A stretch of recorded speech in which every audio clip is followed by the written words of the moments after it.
Tim Reese and Samuel Park back at Vol State, where the Pioneers have taken game one of the doubleheader 9-4.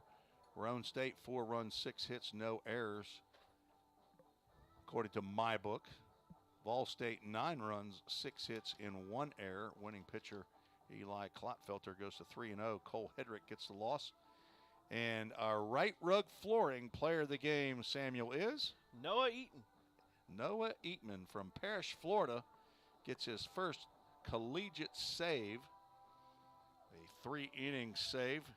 Gave up 2 hits, no runs, no walks, 2 strikeouts. Did hit 1 batter just for fun of it, I think, just to make it interesting there in the bottom or top of the 7th inning.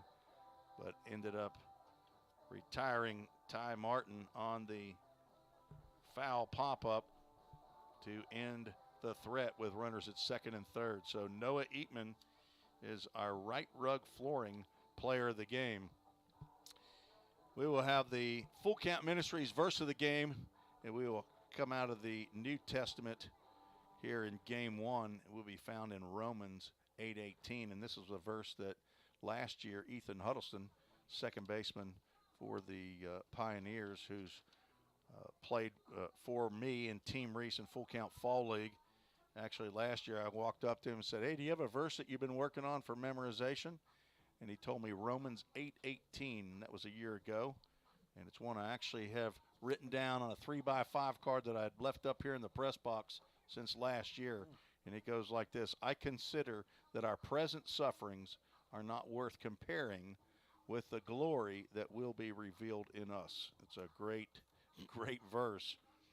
If you're going through some struggles right now, to say this won't last forever, there'll be some glory. There's glory coming in the morning, and there's glory on the horizon. But Romans 8:18 is our full count.